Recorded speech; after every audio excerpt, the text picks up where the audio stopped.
আসসালামু আলাইকুম, আমি সাব ইন্সপেক্টর রতন, রাঙ্গাবাড়ি নৌ পুলিশ ফাঁড়ি। আমাদের একটি টিম ইতিমধ্যে এখানে উপস্থিত দেখতে পাচ্ছেন। গতকালকে থেকে আমরা এই অভিযান উদ্ধার করার জন্য তৎপরছি এবং ফায়ার সার্ভিসের একটি টিম দেখতে পাচ্ছেন আপনারা। ফায়ার সার্ভিসের টিমটি এখনো উদ্ধার অভিযানের জন্য তারা তৎপর আছে। তো হাসান নামক ব্যক্তিটি গতকালকে তার নিজ বাড়িতে যাওয়ার জন্য পল্টনে আসে। পল্টনে আসার পরে প্রকৃতির ডাকে সে টয়লেটে যায়। টয়লেট থেকে আসার পথে পাশে নদীতে পড়ে যায় এবং ডুবে যায়। তখন তার কাছে থাকা নিকট আত্মীয়রা হইচই করে ডাক চিৎকার করলে চেঁচামেচি করলে পাশের লোকজন আসে এবং দেখতে পায় সে ডুবে যাচ্ছে। তখন স্থানীয় ছোট ডিঙ্গি নৌকা দিয়ে এবং আশপাশের লোকজন তাকে উদ্ধার করার জন্য চেষ্টা চালাচ্ছে। এখনো তাকে উদ্ধারের জন্য চেষ্টা অব্যাহত আছে। ফায়ার সার্ভিসের একটি টিম এবং নৌ পুলিশের একটি টিম এখনো উদ্ধার করার জন্য তৎপর আছে। ধন্যবাদ। আমরা গতকালকে যখন সংবাদ পাই যে একজন লোক সে নাকি মেয়ে দেখতে গেছিল, মেয়ে দেখতে ফেরার সময়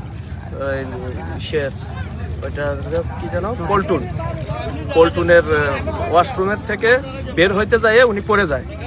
তাৎক্ষণিক আমরা সংবাদ পাই, সংবাদ পেয়ে তখন সন্ধ্যা লেগে গেছে। সন্ধ্যার সময় আমরা চলে আসি।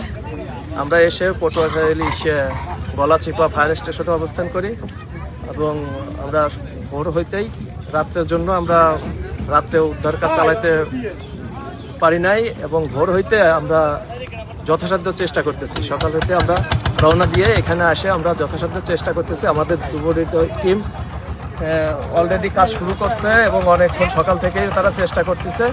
আর এরা প্রচুর স্রোত, নদীতে প্রচুর স্রোত আর জোয়ার ভাটার কারণে কয়েকবার জোয়ার ভাটা হয়েছে, যার কারণে লাশ পাইতে দেরি হচ্ছে। ইনশাল্লাহ আমাদের চেষ্টা অব্যাহত আছে। এখন কি ভাবছেন? এখন ভাবছি, আমরা আশা করি, আমরা সবসময় আশাবাদী যে আমরা লাশ পাবো। আমরা পাওয়ার জন্য সর্বদা চেষ্টা আছে আমাদের এবং চেষ্টা করে যাব। ইনশাল্লাহ লাশ না পাওয়া পর্যন্ত ঘটনাস্থানে কয়টি টিম কাজ করতেছে? আমাদের নদী ফায়ার স্টেশন পটুয়াখালী থেকে একটা টিম আসছে, আমরা 3 জন ডুবুরি আছে, ওরা কাজ করতেছে।